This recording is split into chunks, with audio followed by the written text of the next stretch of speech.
Akiwa unamuoa usiruhusu ukanyage mguu wako, akiwa anakuoa usiruhusu ukanyage mguu wako. Nini maana halisi ya hiki kitu?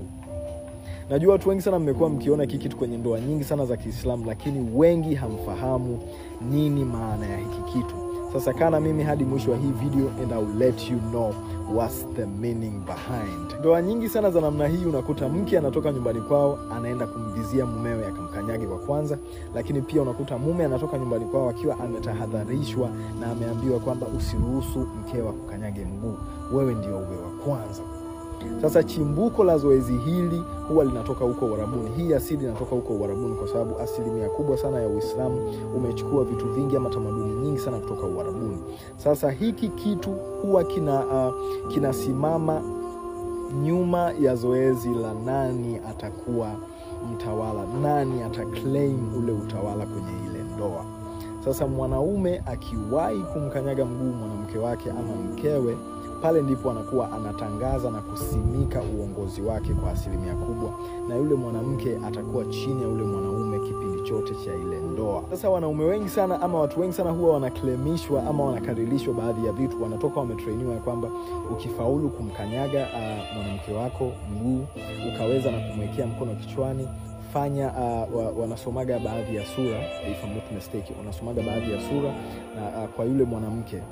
Sasa asilimia kubwa sana ya watu wanashindwa kufahamu ya kwamba pale ambapo mwanamke anakuwa ameshikwa kichwa ni wakati sahihi sana yule mwanaume kufanya affirmations ama manuizi, kwa sababu pale juu kuna crown chakra ama chakra ya taji. Pale juu ndiko ambako nyota ya mtu inakaa. Pale juu ndiko ambako uelewa wa mtu unakaa ama umelala.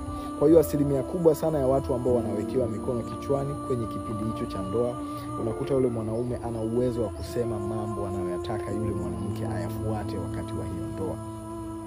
Like mfano, mwanamke wangu anisikilize, mwanamke wangu anifuate kile ambacho nitakiamuru, akafuate muongozo wa mimi na vitu vya namna hiyo. Zile ndio affirmation ambazo wanaume wengi huwa wanafanya, lakini wengi huwa wanasoma tu hizo sura pasina kuelewa nini kingine cha kufanya. Hapa juu kuna crown chakra.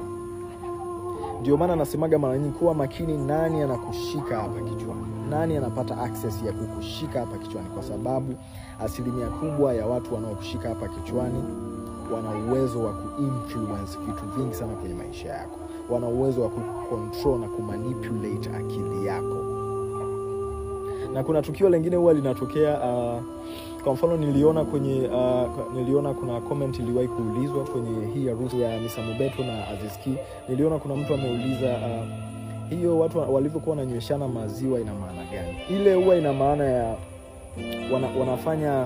wanatabiri, wanajitabiria uzuri, wanajitabiria utamu, wanajitabiria mema, wanapeana mema na kujitabiria mema kwenye hiyo ndoa yao.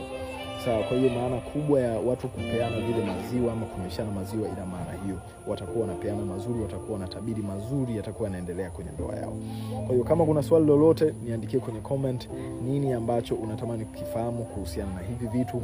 Nawapenda sana. Peace.